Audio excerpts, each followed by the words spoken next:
Sebentar. Oke.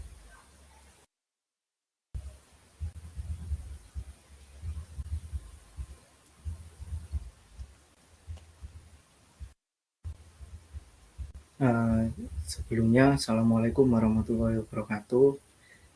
Uh, Perkenalkan, nama saya Juni Setiawan. Di sini saya merupakan mahasiswa di semester 5 dan alhamdulillah pada periode kali ini saya berkesempatan untuk mengikuti program MSIB yaitu magang di Mitra Bisa AI. Sebelum ke pembahasan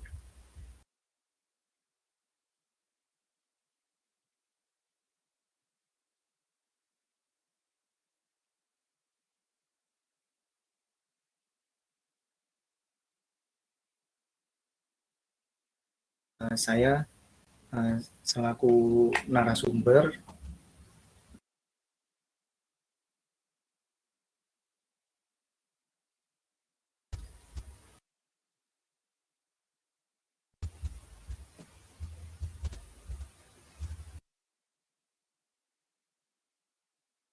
Maaf ya, share screen-nya macet. Nah, oke. Nah, di sini saya ingin membawakan tentang introduce HTML. Oke, di sini sebuah HTML itu mempunyai banyak sejarah ya, dan juga banyak versi juga. Dari yang dulu sampai yang sekarang. Untuk versi yang sekarang yaitu versi yang terbaru yaitu adalah HTML 5. Langsung saja untuk sejarah HTML sendiri, yaitu yang HTML pertama kali dibuat oleh Tim Berners-Lee yang merupakan fisikawan di Lembaga Penelitian CERN. Swiss Berners-Lee mempunyai ide atau pemikiran mengenai suatu sistem hypertext yang berbasis internet. Sekitar tahun 1991, tim merilis versi HTML pertama yang di dalamnya terdapat sekitar 18 tag. Untuk yang sekarang, HTML mengalami beberapa pengembangan dari sisi fitur serta informasi yang disajikan hingga versi terbarunya, yaitu HTML 5. Setiap tahunnya, bahasa ini mempunyai tingkat popularitas yang cukup tinggi sehingga dijadikan sebagai web standar resmi di dunia pemrograman. Selain itu, HTML juga mengalami tahap perbaikan atau maintenance yang dikembangkan oleh W3C pada tahun 2014, yaitu merupakan di mana HTML mengalami upgrade yang cukup signifikan yang terdapat di fitur semantik untuk memudahkan pengembang website dalam menyusun kode suatu HTML yang akan diberikan ke web server tersebut. Contohnya seperti artikel, footer, dan header. Nah, di sini ada 6 versi HTML, yaitu yang pertama HTML v1.0, yang kedua HTML v2.0, yang ketiga HTML v3.0, yang keempat HTML v3.2, yang kelima HTML v4.0, dan v4.41, dan yang terakhir HTML yang terbaru yaitu HTML v5.0. HTML v1.0 ini apa sih? Jadi HTML ini itu pionir dari perkembangan HTML. Tidak heran juga ya jika versi yang ini itu banyak sekali kelemahan, termasuk tampilannya yang masih sangat sederhana. Untuk versi 1.0 ini sudah mampu mendukung peletakan image pada dokumen tanpa adanya wrapping, heading, hypertext, paragraf, cetak tebal, dan miring pada suatu penulisan teks yang ada di website nantinya. Seperti itu. Lanjut untuk yang HTML v2.0, HTML versi ini pionir dari web interaktif seperti yang Anda temukan saat ini, dibandingkan dengan versi pertama. Untuk struktur HTML yang ini, form dokumen. Dengan adanya form tersebut, Anda bisa memasukkan alamat, nama, saran, dan kritik pada suatu dokumen. Untuk HTML v3.0-nya sendiri, jika dibandingkan dari kedua versi HTML yang sudah saya sebutkan sebelumnya, HTML v3.0 ini tidak memiliki umur yang lama. Kenapa? Itu disebabkan karena ada versi terbaru dari versi 3, yaitu versi 3.2 di versi 3.0. Jadi HTML ini sudah bisa dipergunakan untuk meletakkan tabel dan gambar. Selain itu, fitur terbaru dari HTML 3.0 juga mampu untuk mendukung penggunaan rumus matematika dan dokumentasinya. Oke, untuk HTML v3.2 yaitu adalah sebuah pembaruan dari versi 3.0 hingga saat ini. Jenis HTML ini adalah yang paling sering digunakan di berbagai website. Versi ini dipublikasikan karena versi pertama yang dikembangkan serta distandarisasi khusus oleh W3C. Versi 3.2 ini pada awalnya disebut dengan Wilbur sebelum dikenal dengan nama HTML versi 3.2. Fitur yang ada di versi HTML v3.2 ini antara lain yaitu untuk background, tabel, sama style, frame, hingga teks di sekeliling gambar. Jika di versi sebelumnya itu emang belum ada. Oke, lanjut ke HTML v4.0 dan v4.1. Untuk yang versi kali ini hadir dengan banyak perubahan dari v3.2. Beberapa di antaranya ada sebuah tabel, link, image, teks, meta, form, dan image maps. Setelah adanya versi 4.0 ini terdapat versi yang terbaru lagi, yaitu versi 4.1 ini, yang merupakan revisi dari versi sebelumnya.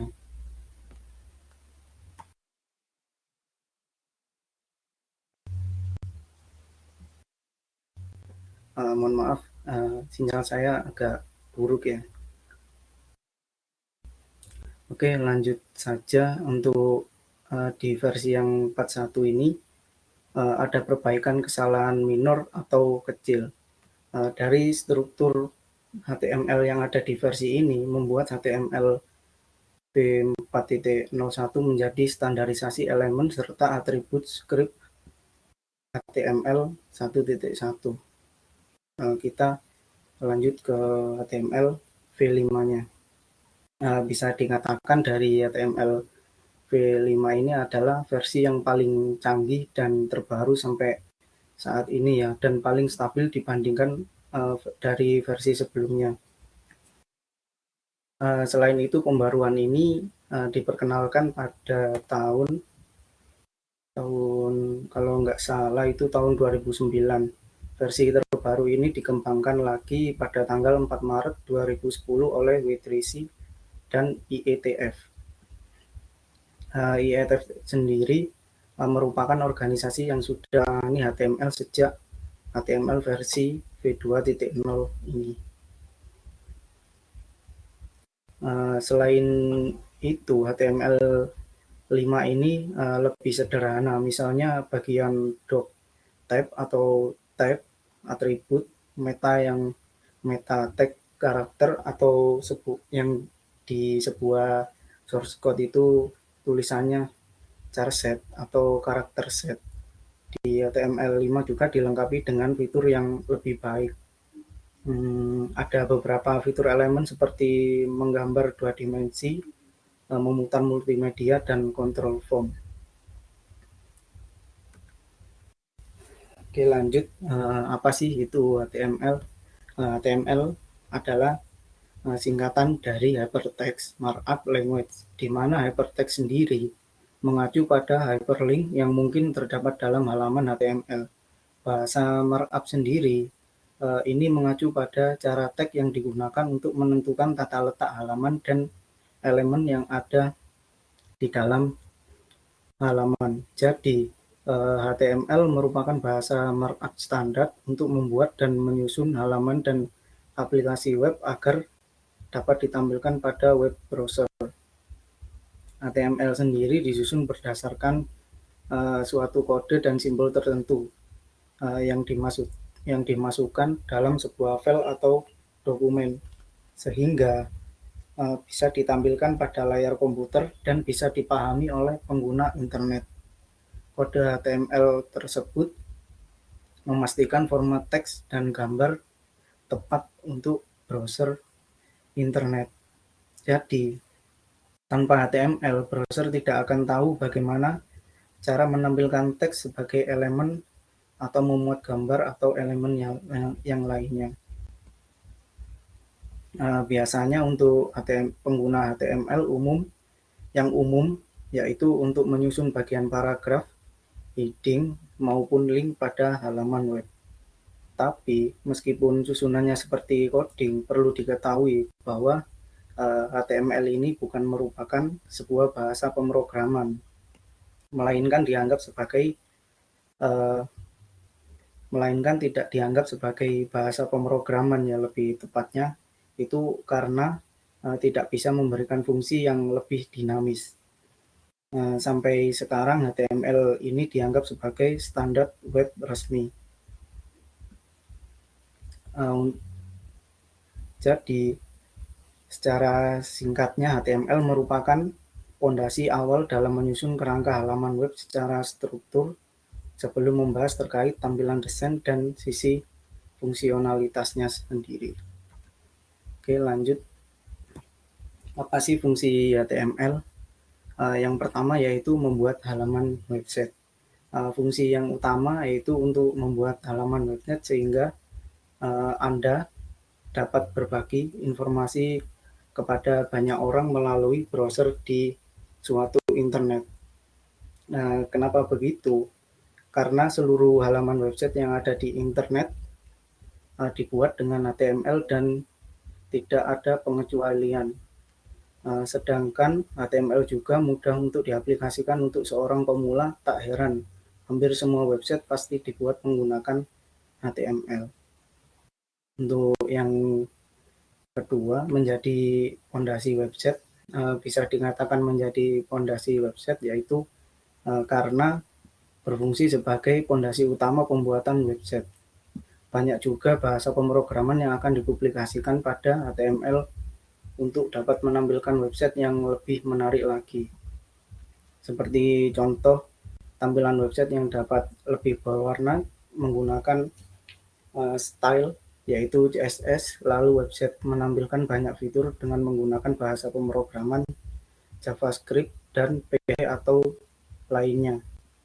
Semua bahasa ini dapat diaplikasikan jika web memiliki bahasa HTML sebagai dasarnya. Oke, lanjut.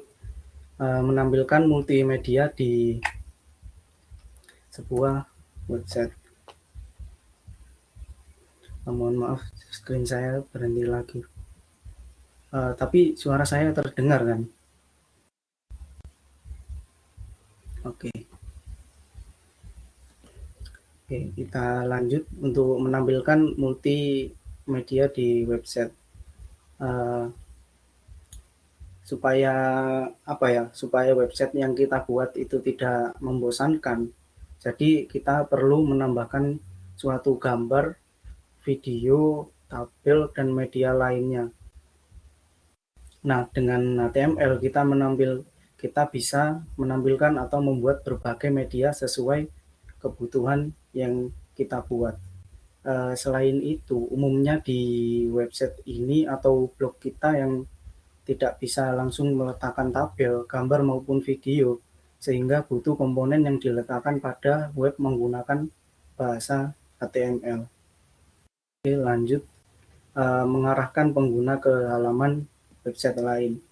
Seiring perkembangannya zaman dari dulu sampai sekarang, HTML juga berfungsi untuk mengarahkan pengguna ke halaman atau website lain melalui teks tertentu. Fungsi tersebut juga bisa disebut hyperlink yang sebelumnya saya kasih tahu di awal barusan ya. Dengan hyperlink, pengunjung bisa dengan mudah mendapatkan informasi yang berhubungan dengan halaman yang dibaca tersebut.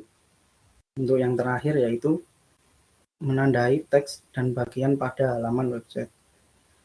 Fungsi dari yang terakhir ini adalah dapat menjadi penanda pada teks dan juga bagian di halaman website.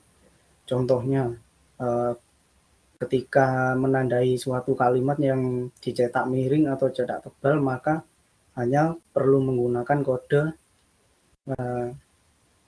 kurung siku sama kurung tutup, nanti itu di tengahnya dikasih tulisan italic dan bold. Selain itu, juga berfungsi untuk menandai bagian pada website, misalnya bagian header, main, footer, dan navigation, sehingga lebih memudahkan pembuatan website. Oke, di sini bahasa pemrograman tentunya mempunyai kelebihan dan kekurangan. Untuk kelebihan dari HTML sendiri, yaitu yang pertama, digunakan secara luas dan memiliki banyak sumber serta komunitas yang besar. 2. Dijalankan secara alami di setiap web browser. Yang ketiga, mudah dipelajari. Yang keempat, open source dan sepenuhnya gratis. Yang kelima, rapi dan konsisten. Yang keenam, menjadi standar resmi web karena dikelola oleh W3C yang seperti yang tadi saya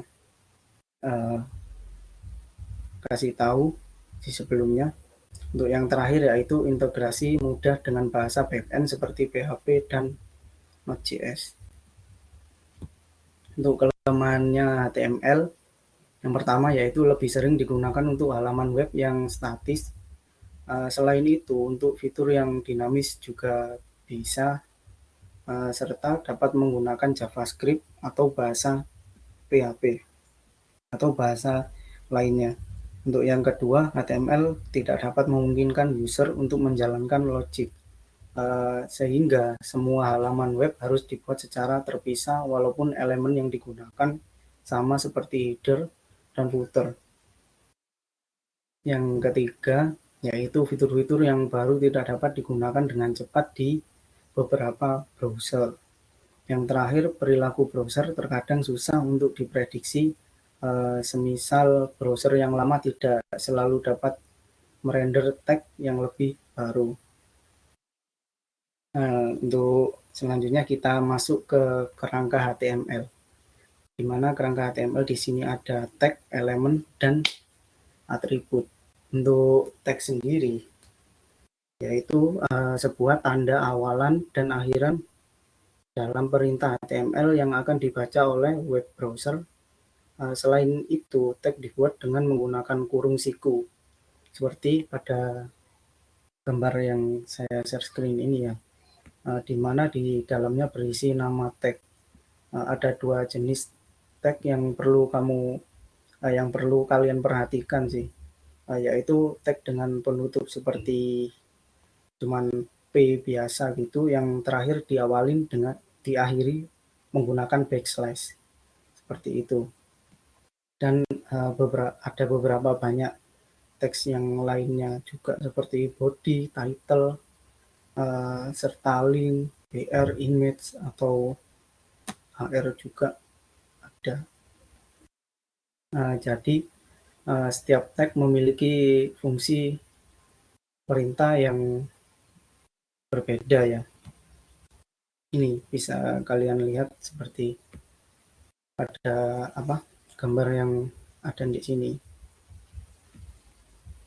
Mulai dari membuat judul, paragraf, heading, cetak tebal, miring, italik, dan lainnya.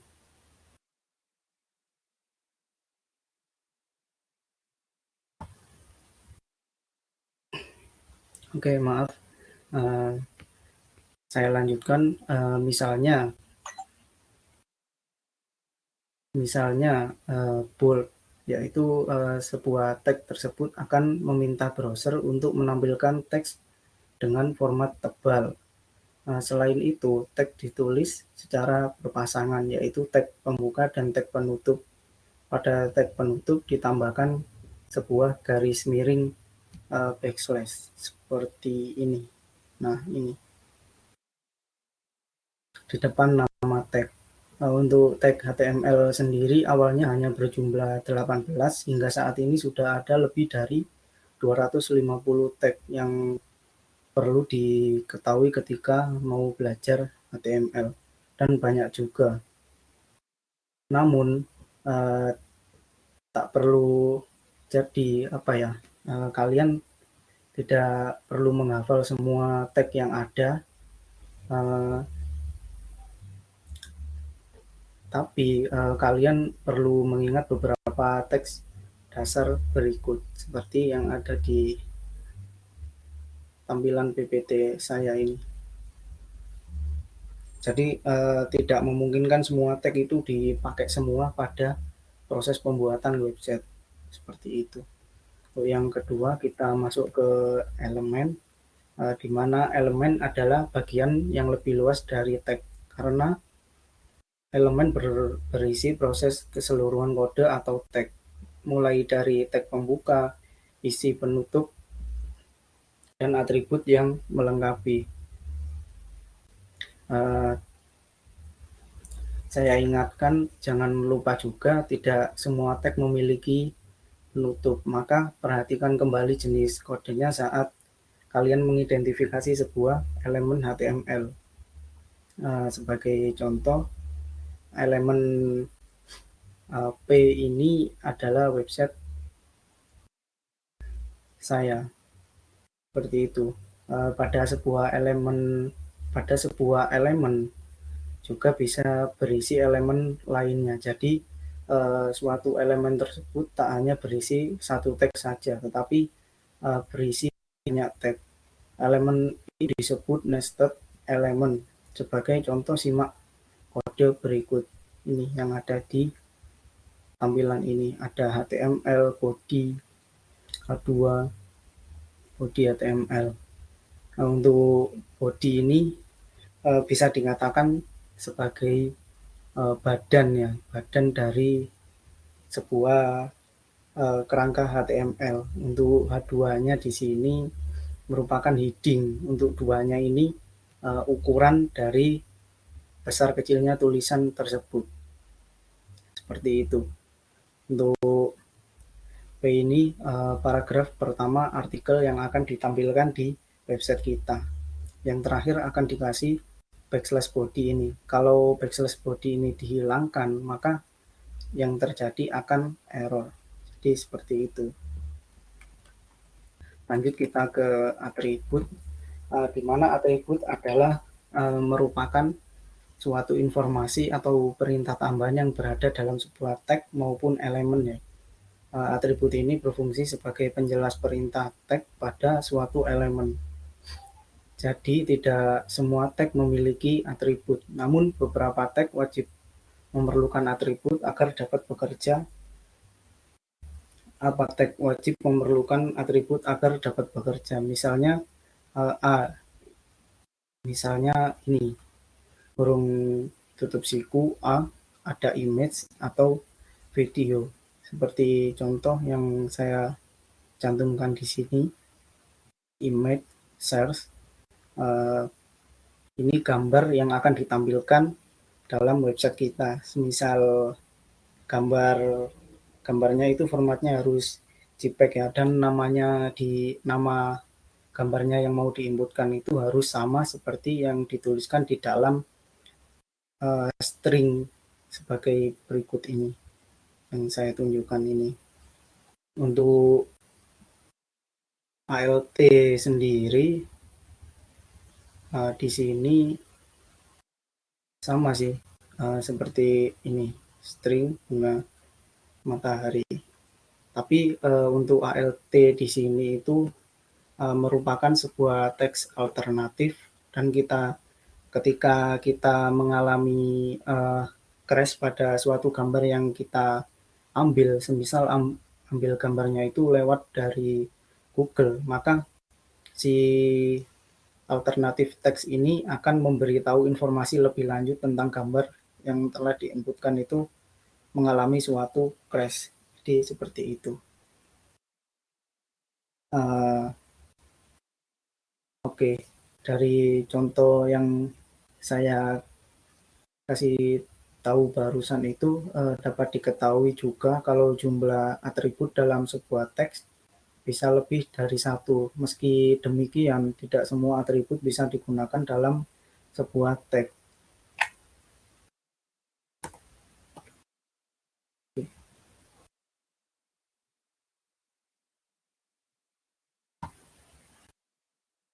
Maaf ya, ini kembali lagi bisa dilihat ya, jenis atribut khusus beberapa tag, yaitu ini sebuah atributnya yaitu antara lain src, ref atau hyperreference, yaitu ada action juga, ada autoplay.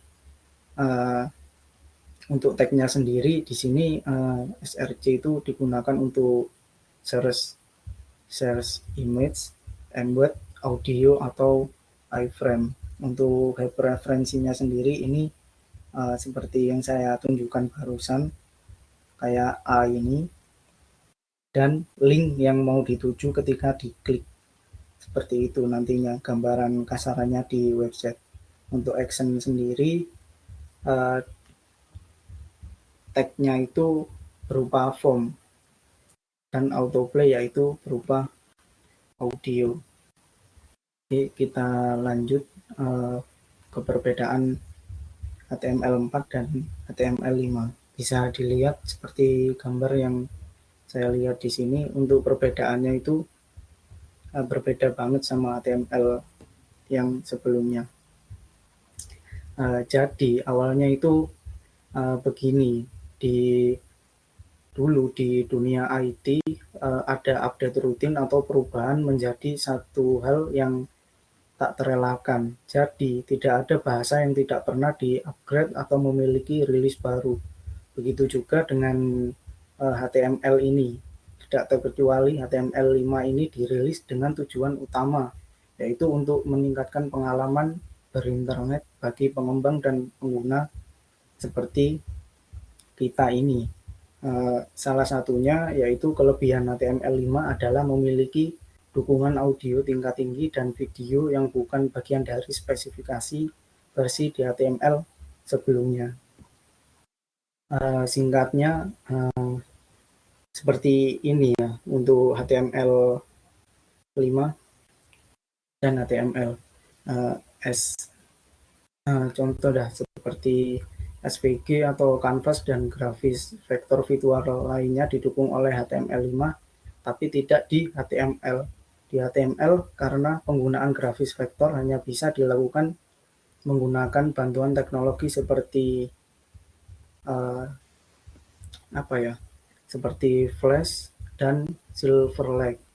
Jadi seperti itu. Untuk HTML5-nya sendiri di sini bisa menggunakan database SQL Web untuk menyimpan sebuah cache sementara. Selain itu di HTML5 ini hanya cache keliru ya. Di HTML, maksudnya di HTML yang biasa itu hanya cache browser yang bisa dimanfaatkan untuk tujuan tersebut. Untuk HTML5 selanjutnya bisa menggunakan JavaScript di web browser. Sementara versi lama HTML hanya memungkinkan JavaScript berjalan di read antarmuka sebuah web browser. Untuk HTML5 tidak berbasis pada HTML, artinya bahasa ini menyempurnakan aturan parsing untuk kompatibilitas yang lebih baik. Selain itu, ketika kalian menggunakan HTML dan SVG, di sini HTML5 dengan versi lama tidak bisa melakukannya. Seperti itu.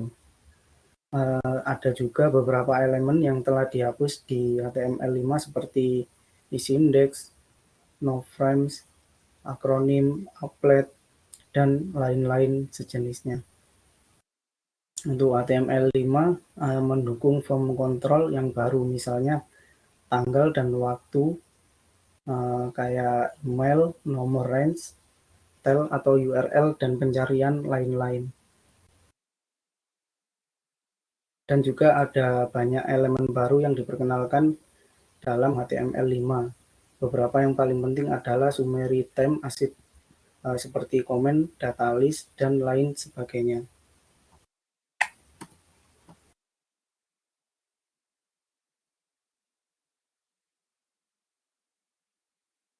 Oke, maaf ya, di sini sinyalnya agak jelek emang. Oke, saya lanjutkan. Nah, ini untuk cara kerja HTML-nya, yaitu seperti, sebentar saya jelaskan dulu deh. Untuk cara kerja HTML pada browser, yaitu sebuah dokumen HTML merupakan file yang diakhiri dengan ekstensi HTML ataupun HTM. Oke, langsung saja kita ke prakteknya ya. Bentar.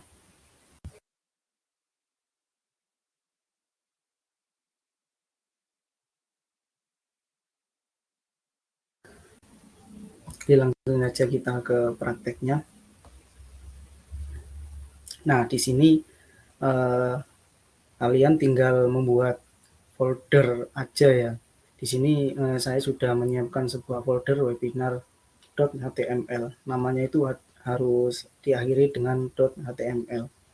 Caranya gampang, tinggal klik new file, kita ketik, semisal mau buat file apa gitu, juni.html, seperti itu. Nah,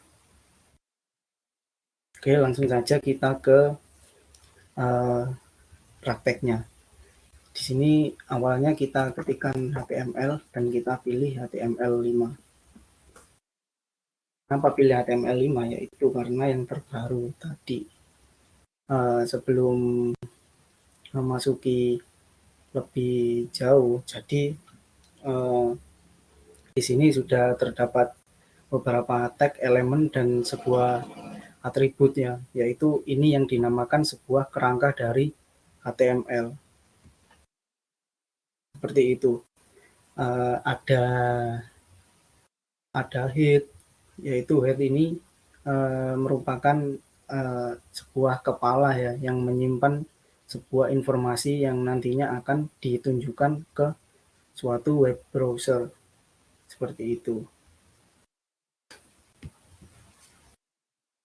Di sini juga ada meta, yaitu meta merupakan sebuah atribut. Untuk cara setnya di sini seperti yang saya sebutkan tadi, yaitu sebuah karakter set. Untuk UTF-8-nya di sini merupakan atribut dari karakter set tersebut dan bisa juga dikatakan sebagai untuk menjelaskan web kepada web browser aturan penulisan suatu dokumen. Jadi UTF-8 ini tandanya ini kalau kita sudah menggunakan HTML yang versi terbaru. Di sini juga ada title, di mana title ini sebagai judul dari website yang kita buat. Seperti itu. Langsung saja kita masuk ke dalam body ya. Misal kita buat satu. Nah, di sini harus diakhiri dengan backslash. Kenapa? Kalau tidak diakhiri dengan backslash ini, maka tidak akan bisa diinputkan. Kita coba Kita ketikkan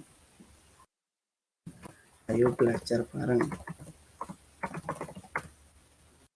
Save, kita lihat di sebentar ya.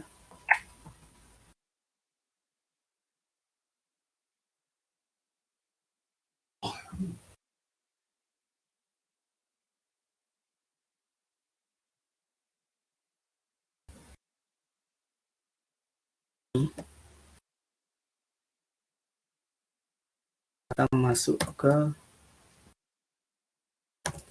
Windows Explorer di mana file kita disimpan. Nah, ini tinggal kita klik saja. Nah, ini keluar. Cuman ini berbeda sama apa ya? Sorry, sinyal saya jelek.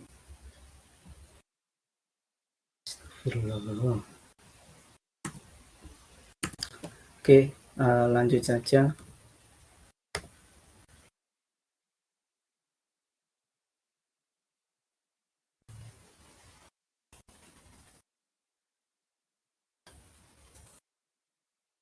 Ulangi. Sini ayo belajar bareng. Nah, di sini menggunakan H1 karena heading 1 itu merupakan teks yang berukuran paling besar. Untuk ukuran teks sendiri itu ada beberapa ukuran, yaitu nomor 1 sampai nomor 6, yaitu yang 6 itu yang paling kecil. Oke, kita coba ya.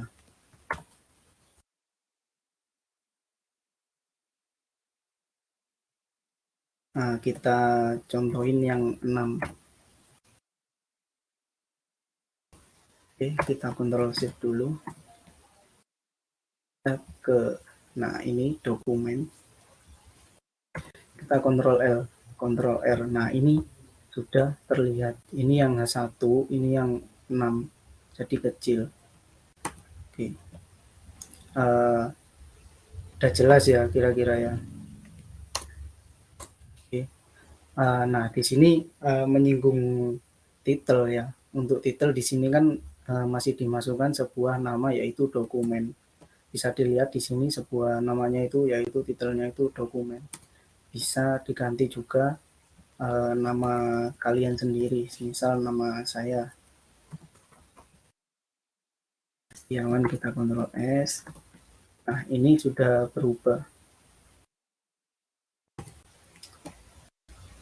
Oke, kita lanjut ke selanjutnya, yaitu kita memasuki ke A ya, tentang graph.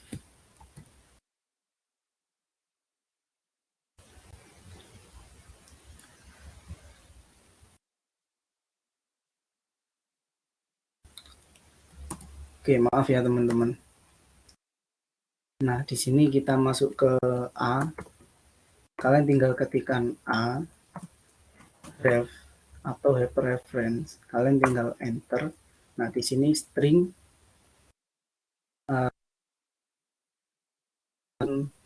di sini itu link Google ya. Kita carikan link Google-nya. Bentar.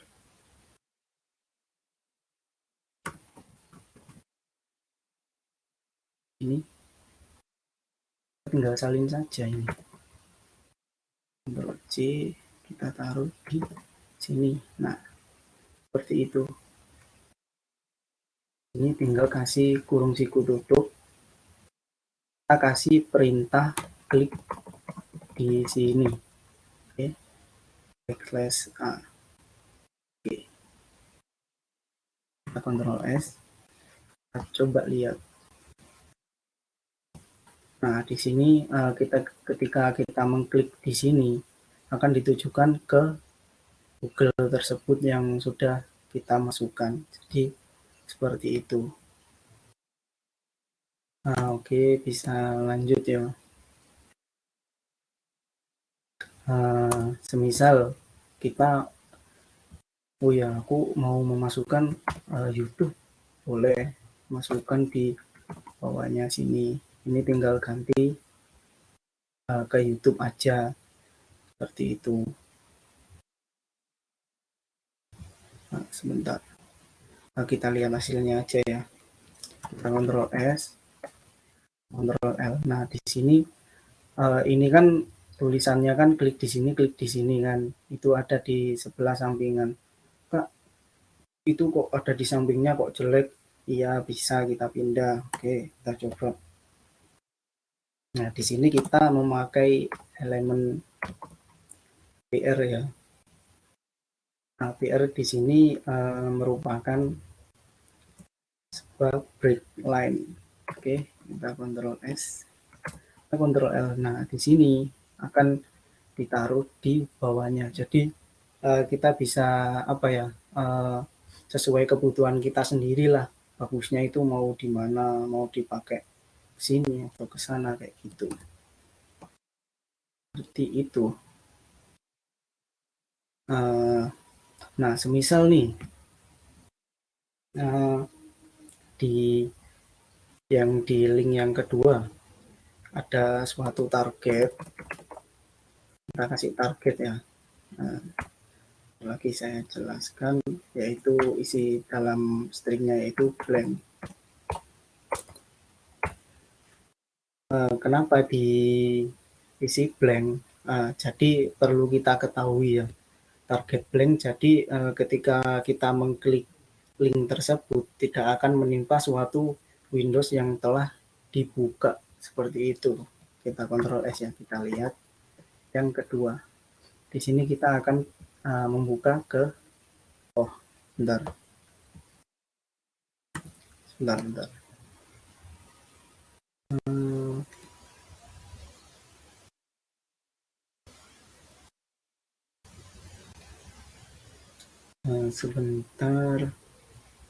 Sini nggak benar sih.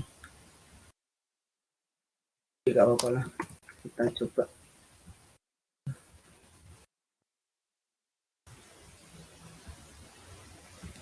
YouTube.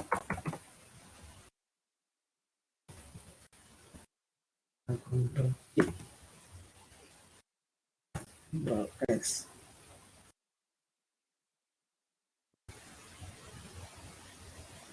Oke, kita coba. Ctrl L dulu. Nah, di sini akan ditampilkan ke sebuah window yang terbaru ya. Oke, kita skip saja. Oke, langsung ke selanjutnya. Nah, untuk selanjutnya yaitu kita masuk ke sebuah image. Oke, seperti biasa, kurung siku buka dulu, kita ketik img src, enter.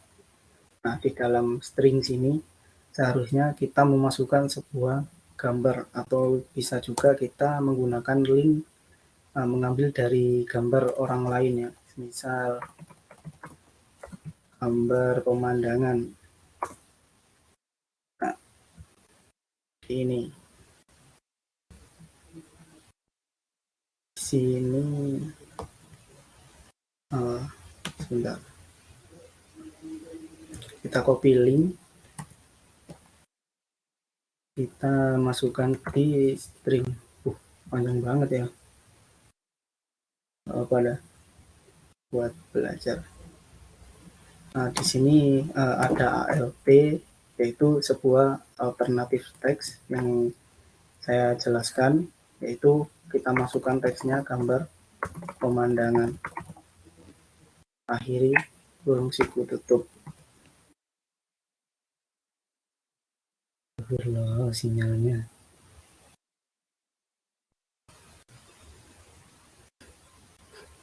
Oke, lanjut lagi ya. Maaf kalau sinyalnya putus-putus. Di sini udah jelas ya, ada ALT, kita Ctrl S ke webnya, Ctrl R. Nah, di sini gambar pemandangannya yaitu crash. Seperti yang saya katakan barusan, ALT ini berfungsi untuk memberikan informasi ketika gambar yang kita inputkan itu mengalami crash. Ini crash karena apa? Ini kemungkinan dari linknya dari orangnya sini tidak apa ya, tidak bisa digunakan seperti itu. Oke, tapi nggak apa-apa lah.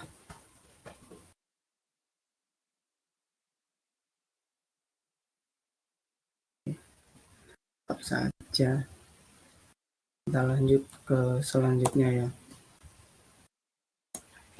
Untuk selanjutnya kita masuk ke dalam tabel, di mana tabel ini seperti biasa kita ketikkan seperti itu saja. Tabel ketika kita mau membuat data suatu tulisan seperti tabel kotak-kotak seperti itu ya. Nah, di sini kita ketikkan TR atau table row. Dalam elemen TR ini kita kasih TD, yaitu yang berarti tabel data. Tabel datanya yang pertama semisal nama apa ya, nama ikan dah, jangan nama bola. Oke, kita ke bawahnya kita kasih TD lagi seperti ini, dan nama Chris. Kita lihat dulu ya, sebentar. Oke, kita Ctrl S, kita lihat di sini. Nah ini, ini gara-gara gambarnya ini.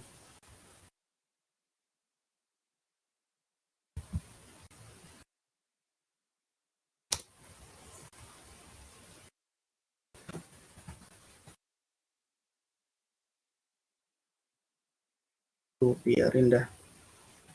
Jadi, seperti itu. Ini ya, ini kenapa kok tidak ada kotakannya, Kak? Nah, itu karena sebuah HTML di sini. Jadi, HTML yang terbaru ini untuk membuat edit dari kotak-kotakannya seperti itu membutuhkan suatu border. Border sama dengan string 1. Oke. Nah, Ctrl S, kita lihat. Nah, di sini akan muncul sebuah nama bola dan suatu jenis bola. Kenapa Kak itu bordernya kok merah? Nah, perlu kalian ketahui kenapa border ini merah, karena border ini tidak disarankan di HTML karena sudah digantikan oleh CSS untuk sepenuhnya. Tag buat stylenya ya, seperti tampilan ketika kalian ingin membuat tampilan itu harusnya itu menggunakan CSS bukan di dalam HTML-nya sendiri. Tapi nggak apa-apa lah karena kita belajar HTML, kita akalin pakai border di CSS-nya. Makanya itu merah seperti ini, kayak gitu. Oke, kita lanjut. Semisal kita mau buat tabel isi dari tabel tersebut, Kak. Oke, bisa kita kasih TR ya. Ini kita enter, kita kasih tabel datanya dulu. Ini dua, kita masukkan 2 deh, nggak apa-apa.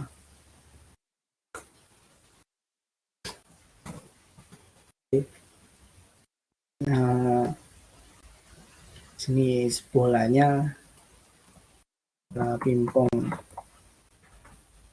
Kita Ctrl S, kita lihat dulu. Nah, ini sudah terdapat bola pingpong. Kak, ini tulisannya kok di samping aja sih Kak? Nah, aku kan pengen ketengahin. Ya udah, kita ketengahin aja, nggak apa-apa.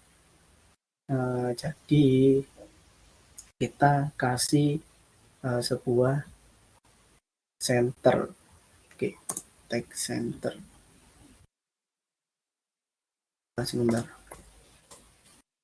Nah, kita kasih center. Kita coba ya. Nah, ini senternya merah karena seperti yang saya bilang tadi, untuk mengakali di HTML kita harus menggunakan seharusnya menggunakan CSS sih, seperti itu. Oke, kita lanjut ya. Kita masuk ke tabel, kita bungkus tabel tersebut dengan center. Ctrl S.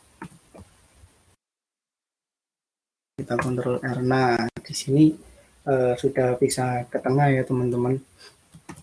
Jadi fungsinya center di sini itu namanya aja center, yaitu sebuah apa ya, kayak buat mentengahin tulisan seperti itu, kayak tabel yang kita buat kayak gitu. Misal kita mau nambah jenis ya nggak apa-apa, ini tinggal copy aja, taruh di bawahnya nomor 3. Kali ini bola basket. Ctrl S, kita Ctrl R. Udah ditambah di sini. Jadi seperti itu. Bisa ya, bisa dipahami ya. Oke. Nah, kita lanjut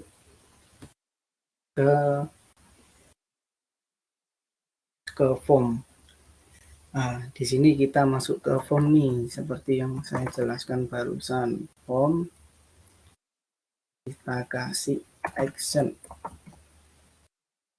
Di sini action, kurung siku tutup, kita enter. Nah, kenapa kita kasih action?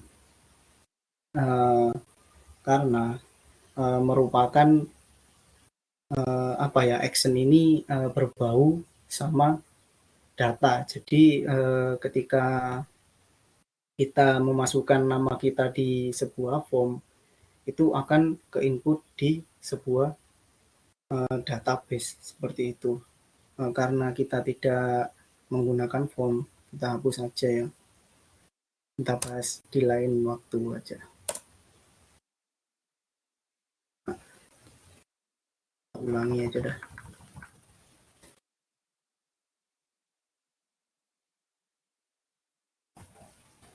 Nah, oke. Kita masuk ke form.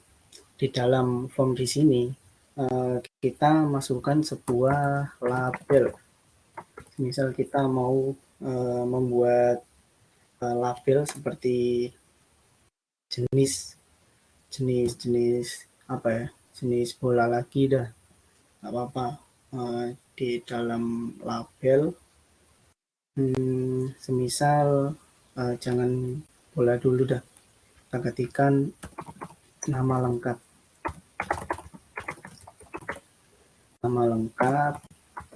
titik 2, kita kasih BR ini. Nah, kita kasih input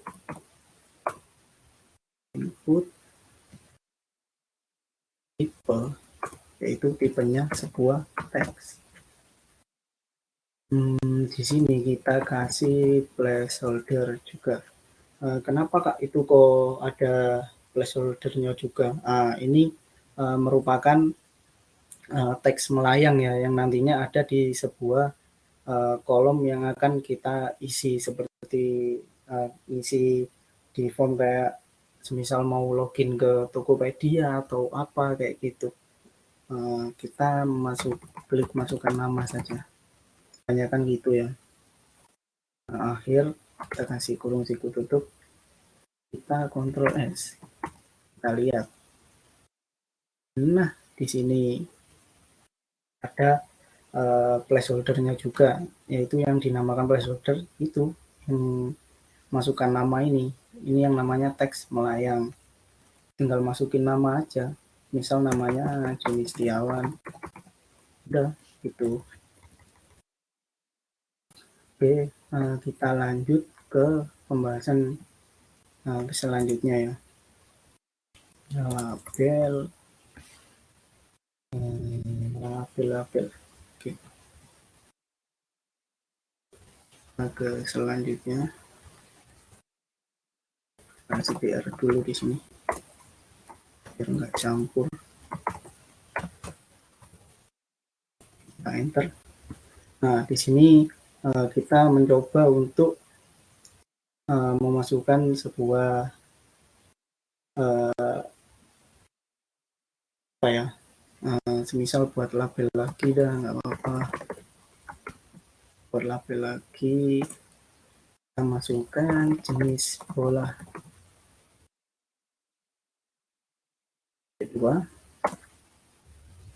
kasih PR. Gunanya PR untuk memberi jarak dari sebuah platform yang kita buat seperti ya tadi saya tunjukkan ya, seperti itu. Di sini mestinya kalian pernah nih masuk ke marketplace atau ke Tokopedia atau kemana aja deh. Pastinya nanti kalian akan nemuin yang namanya select, yaitu ketika kita mau melakukan memilih sebuah barang atau milih barang ini atau itu, seperti itu. Oke, langsung saja kita ke, oh ya, sebelum kita melangkah lebih lanjut ya, tak jelasin dulu untuk detailnya. Di sini label itu digunakan untuk membungkus dari nama lengkap di dalam kolom. Jadi seperti itulah, label itu dibuat untuk menandai sebuah jenis, seperti itu. Oke, langsung saja kita masuk ke select ya. Select ini kita masukkan option. Kan di mana-mana kan ketika kita mau memilih sesuatu kan mestinya kan ada pilihannya kan, semisal mau milih baju atau milih sepatu, seperti itu kan ada beberapa merek tuh. Nah, ini bola, kita masukkan basket. Oke, kita yang kedua, kita kasih option lagi. Ini bola pingpong misalnya. Ctrl X, kita masuk, kita Ctrl R ya. Nah, di sini bisa dilihat ya, jenis bola bisa kita pilih sesuai opsi pilihan kita. Nah, di sini gunanya select seperti itu. Gitu. Bentar.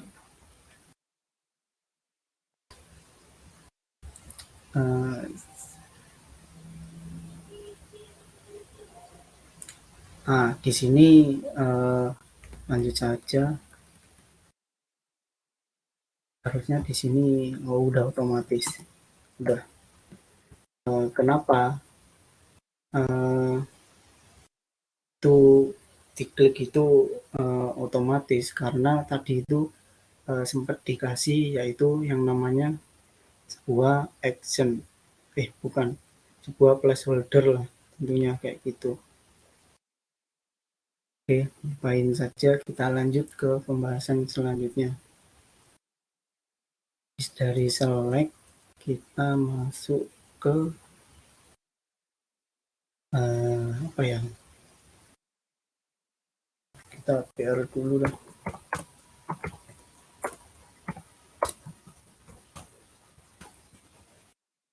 Ctrl S, bawahnya label,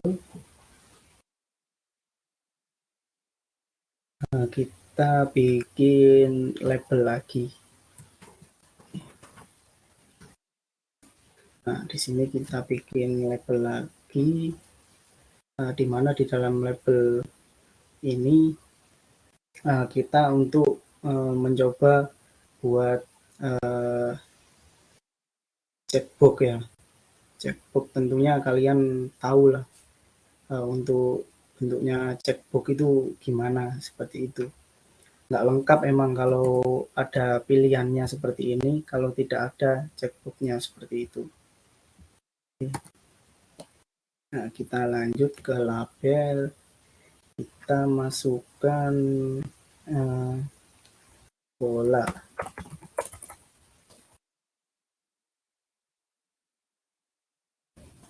Ini titik 2, seperti biasa kita kasih PR, memberi jarak, kita kasih inputnya yaitu tipenya, kalau yang di atas kan tipenya kan teks, ini kita kasih checkbox itu.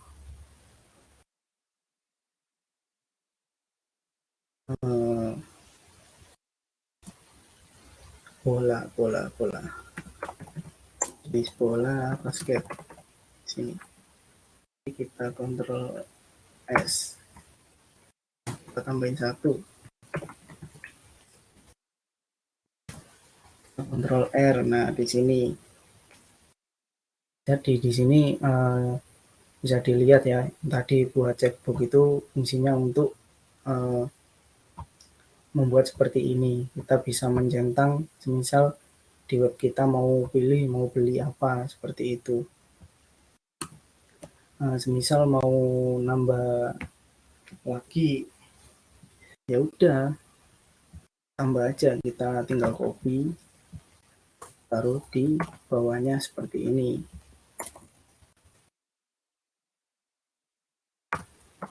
Dua. Nah, di sini.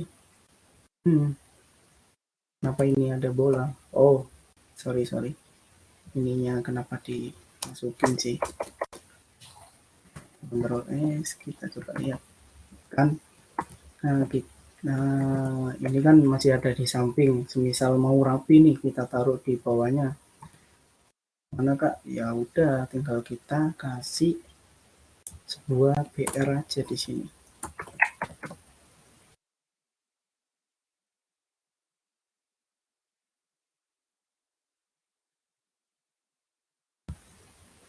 Oke, maaf ya, sinyalnya agak kurang bersahabat, emang menjengkelkan.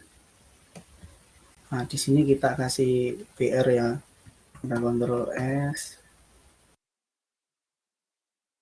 ke kontrol R. Nah, di sini sudah dilihat bisa ke bawahnya seperti itu. Nah, lanjut kita masuk ke kalau ada checkbox di sini nggak afdol nih kalau nggak ada sebuah submit. Iya, mana Kak caranya buat submit? Oke, kita PR dulu ya. Biasa. Enter ke bawah. Oke, kita masukkan label seperti biasa. Kita enter. Kita di sini menggunakan elemen text area. Kenapa menggunakan text area? Karena di sini itulah kita pentingnya membuat suatu data yang bisa diedit untuk kedepannya. Di sini menggunakan placeholder, string, masukkan nama bola, ada seperti itu. Sini backslash text area. Kita coba dulu ya. Nah, sini. Jadi gunanya text area itu untuk memperluas kita memasukkan sebuah kata-kata, semisal deskripsi atau semacamnya. Kayak ini kan bisa banyak ini masukinnya kayak gitu. Kalau yang di atas ini kan cuman kotaknya kan kecil, jadi udah ke samping seperti itu. Jadi seperti itu. Lanjut, kita langsung ke submit aja ya.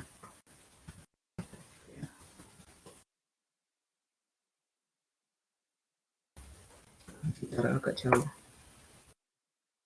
Kasih input paper submit.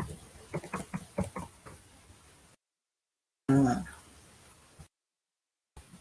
oke, kita Ctrl S seperti biasa.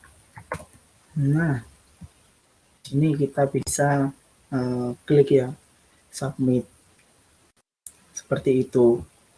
Nah, ketika kita masukkan kata-kata, ini kejauhan ini.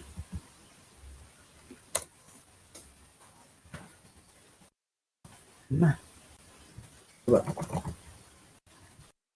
Nah, ini bisa kita klik submit ya. Misal aku mau pesan bola basketnya 1, kita submit seperti itu. Nah, jadi saya jelaskan ya, untuk tag form yang ini yang akan menjadi penampung sebuah data-data yang dimasukkan oleh user ketika user mengklik submit. Dan ketika submit diklik akan mengirimkan sebuah kata-kata yang ada di dalam tag form ini. Kalau yang ada di luar tag form itu, misal di luar di sini maksudnya saya itu tidak akan bisa masuk ke sebuah database server yang telah dibuat di sebuah web servernya. Jadi seperti itu. Oke. Dalam checkbook ini juga bisa dikasih center.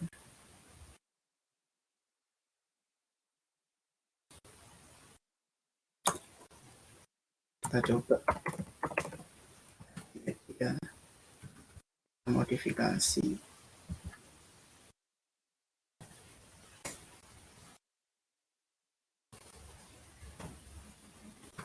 Yes. Udah pindah ke tengah. Nah, itulah materi yang bisa saya sampaikan kali ini. Kurang lebihnya saya mohon maaf. Mungkin sebelum diakhiri ada pertanyaan dari kalian.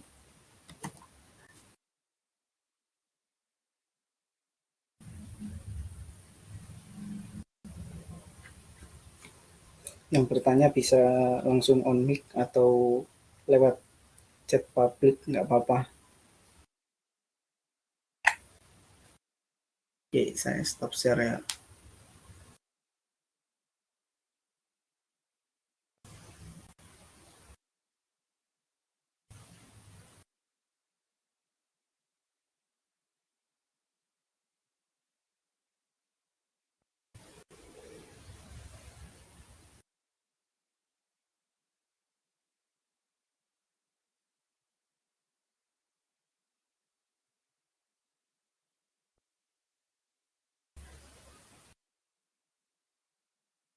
Oke, saya tunggu sampai 22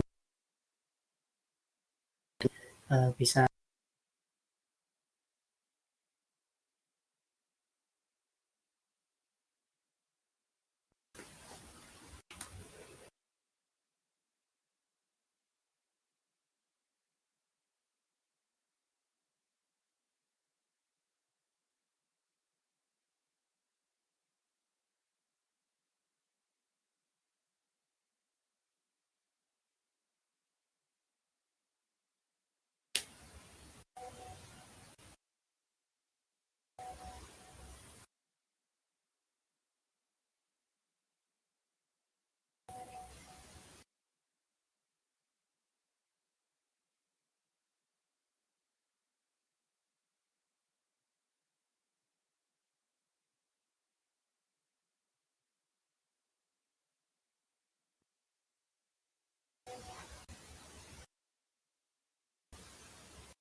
Tunggu ya, kalau ada yang bertanya nggak apa-apa ditanyakan sampai 2026.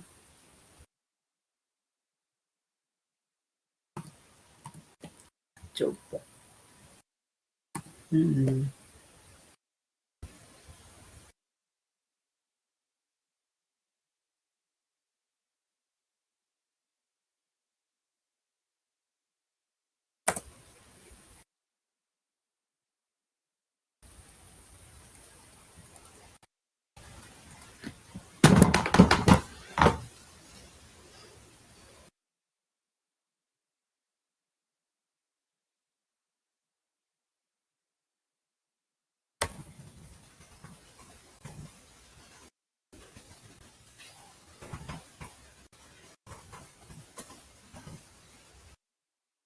Kira bisa ini harus menggunakan CSS ini, Mas. Jadi seperti itu. Nah, semisal tidak ada gambar nih, kita coba gambar .jpeg. Yang terjadi akan error.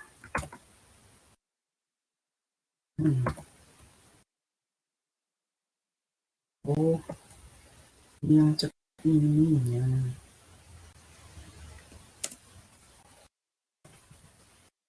Belum.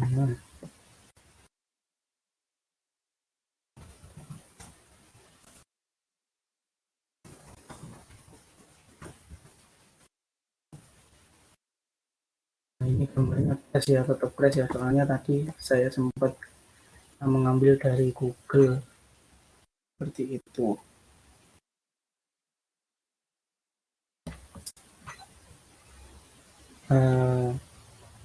Oke, jamnya sudah lewat ya 20.27, sudah tidak ada yang bertanya atau mungkin udah kemalaman juga ya. Mungkin bisa saya akhiri. Sebelumnya kurang lebihnya mohon maaf dari saya Juni Setiawan. Saya akhiri, wabillahi taufiq wal hidayah. Assalamualaikum warahmatullahi wabarakatuh.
You are currently the only person in this conference.